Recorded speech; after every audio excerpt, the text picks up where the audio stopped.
Hi, my name is Thais Gibson, and I am going to talk to you in this daily breakthrough video about the anxious attachment style and sex. So I know this is like a long overdue video because I was in the middle of doing a series and then I had a whole bunch of work things and commitments. So I am finishing this series, and if you haven't already checked out, I have the fearful avoidance and sex video and dismissive avoidance and sex. And the reason I've decided to do this video series is because I have had so many requests for this. So many. So I just figured, after so many emails and so many questions, I might as well just put everything in a video so you guys have access to this information. Now, inside the Personal Development School, we have a ton of information and a lot more detail than is on this channel about the different attachment styles and really specific reprogramming tools. So if you haven't already checked them out, please do so. And again, if you are getting a lot of value out of this video, please like it, share it, subscribe to this channel. It really helps me out a lot as well when there's more subscribers, just to be able to track everything and get organized, and obviously to share more information with way more people. So let me start by talking about this video just from the perspective of what I've seen. So keep in mind, everything I'm going to share with you in this video is not like black and white. This is the rule. This is how it always goes. These are the general patterns that I see between the anxious preoccupied attachment style and their relationships with others around sex. So generally, and also during different points in this video, I'm going to separate this into like male and female patterns because there are some differences that I find a little bit more so than with any other attachment style, believe it or not. So number one, anxiously attached individuals tend to have higher sex drive at the beginning of a relationship, but actually over sustained periods of time as a general rule. Okay. And research tends to back this up big time. They tend to have a little bit lower sex drive, or not necessarily drive, but like sexual satisfaction as time goes on.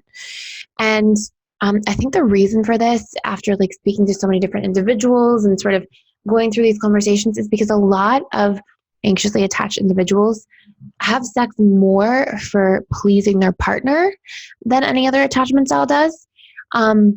And sometimes it's not as much about them or even their like personal sexual needs, but more about their need for connection. And so what can happen over time, if you imagine, because we know that the subconscious is programmed through repetition plus emotion.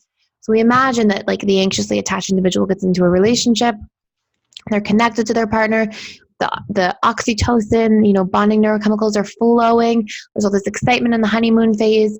And sex for the anxiously attached individual more than anybody is an act of intimacy. It's an act of closeness. It's an act of like activating strategies to bring the two individuals closer together.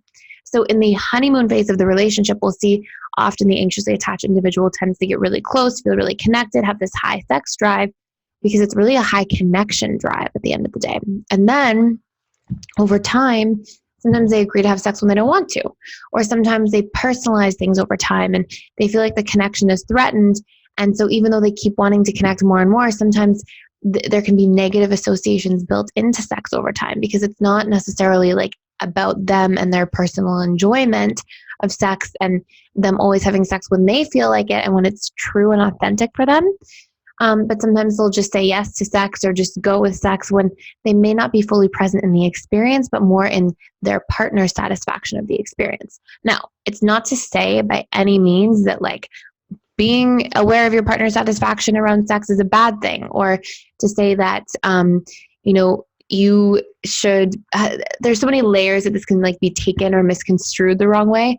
But the point here that I'm trying to make, just to be really clear, is that sometimes when an anxiously attached person who can be like a little bit self-abandoning at times keeps saying yes when maybe they are not feeling fully emotionally aligned with their partner, or says yes when they don't feel like having sex because they think, oh my gosh, if I don't, what if we lose connection?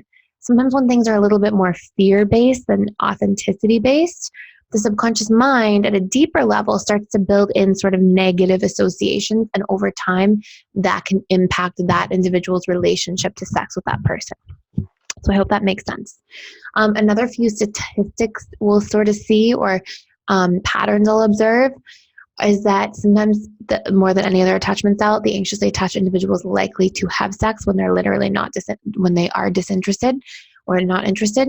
And that sometimes anxiously attached individuals will use sex as a tool to avoid abandonment or to reduce the potential for abandonment. So sometimes if they think that their partner's pulling away, an anxiously attached individual might initiate sex to try to get this kind of bonding again, this neurochemical closeness essentially. And so sometimes they'll like solicit sex when they observe some kind of distance from their partner. Anxiously attached individuals will also tend to like not just use sex to reduce abandonment, but use sex to increase connection. So it can go like one of two ways, right? It's sort of the inverse of the same thing, but they might go, oh my gosh, I'm feeling like they may not necessarily observe distance, but they might think, oh, I want to feel more connected to my partner. And so they might use that as a way. I also see a lot of anxiously attached males a little bit more than females as a general rule. Sometimes they look to sex for like reinforcement. So they feel like if their partner isn't sexually interested in them or isn't sexually attracted to them, this is actually really both attachment styles, but males, I just see this like expressed a little bit more. They can feel like that means distancing. So instead of it being observed as like, oh, like we got really busy this week, or we were both like, overwhelmed this week or something like that. Instead, the male might think, oh my gosh, like this is really both male and female, but males even a little bit more might think, oh my gosh, what's happening in the relationship? Why is sex not taking place? What's going on? And they might like sort of personalize it a little bit more and obviously get frustrated a little bit more also.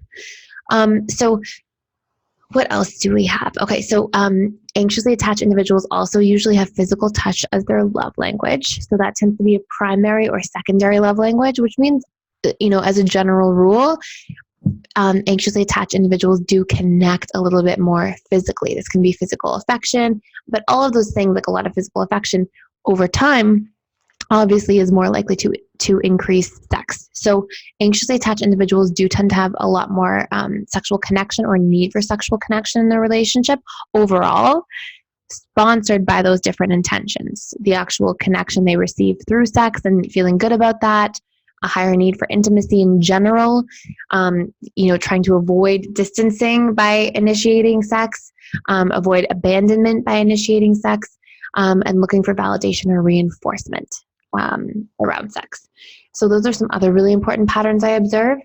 And sometimes we'll see anxiously attached individuals are not the best at expressing their own needs during sex. Sometimes they will, like with intimacy, sometimes they will like not talk about what they want, not talk about how they actually feel. And sometimes sex is just about like, am I doing the right thing for this person? And sometimes it takes away from their ability to be present during sex because they can be so worried and consumed about the other person. And intimacy is also going to be something for the anxiously attached individual where they place just such a high value, right? They have such a high need for connection, for intimacy.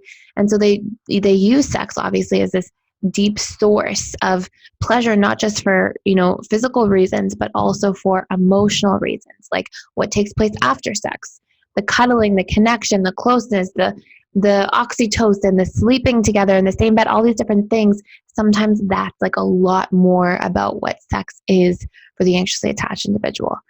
I'm smiling because I feel like I just keep saying the word sex so often. So I'm going to start saying intimacy so I don't just say that word thousands of times in this video. So overall, we will see as well that it's common for anxiously attached individuals to put a lot of pressure on themselves around intimacy. Because think of it, like there's all these other associations going on at the same time. It's not just like the act of having sex. It's like validation, am I attractive? Especially women put a lot of emphasis on like feeling attractive and feeling like that's a part of their worth in a relationship. And so if their partner is pulling away around sex, they might go, oh my gosh, the relationship's ending. And it's really easy for both male and females to sort of like create a lot of stories around sex. If there's an inconsistency or an incongruency or the sex is depleting in the relationship, it can be a really high source of stress and storytelling for a lot of anxiously attached individuals. So one of the most important things that you can do, if that's you and you're finding yourself sort of jumping to these conclusions about, what's going on with sex or what's happening, or even just using sex for things that aren't necessarily authentic or congruent with you, Number one, you want to start questioning your story. So don't just give everything meaning. Try to notice the meaning you're giving to things and then talk about it with your partner. Ask questions. Don't just assume and tell a story and then hurt yourself with that story and then, hurt your partner back because you're in pain, right? That's something that often happens for all attachment styles, but anxious the most around sex. Another one is to express your needs, right? To talk about, hey, these are my expectations in a romantic relationship around sex. What are yours? Let's air them out, bring them to the surface, and then create a conscious compromise so that both of our physical needs are being met. And another thing that's really important for anxiously attached individuals to do is to ask themselves what they feel about sex. A lot of anxiously attached males and females who I've seen over the years are sort of in this like headspace where they will go like, it's almost like sex is on autopilot for them, but their partner's needs are not around sex, if that makes sense. Like, it's like they're so involved with what people want from them or expect from them. And they can be so like people pleasing in that area, but they're not necessarily taking themselves into consideration in terms of what sex is like for them and what enjoyable sex is, and what they need in sort of like the different stages of sex. Like, how intimate do you want sex to be? How connected, how vulnerable, like all these different sort of questions. It's important to ask yourself if you find yourself to be anxiously attached, because otherwise a lot of you anxiously attached individuals just go sort of your whole life in people-pleasing mode. And obviously over time, that's going to take any sort of enjoyment out of sex, especially if there's resentment in a relationship. It can almost feel like you're betraying yourself in a sexual sort of experience. And you also just want to make sure in general that you have good boundaries and you're aware of what your boundaries are in your relationship to sex.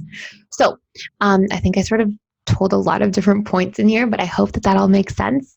The anxiously attached individual sort of has the most stuff going on around sex, but not necessarily in a bad way, just in terms of like traits and considerations to be mindful about. So I hope this was helpful for you. If you have more questions, let me know in the comments below. And if you're getting a lot of value out of these videos, please like them, share them, and subscribe to our channel. And also, please feel free to check out the Personal Development School and all the courses we have in there at www.personaldevelopmentschool.com. Thank you so much for watching.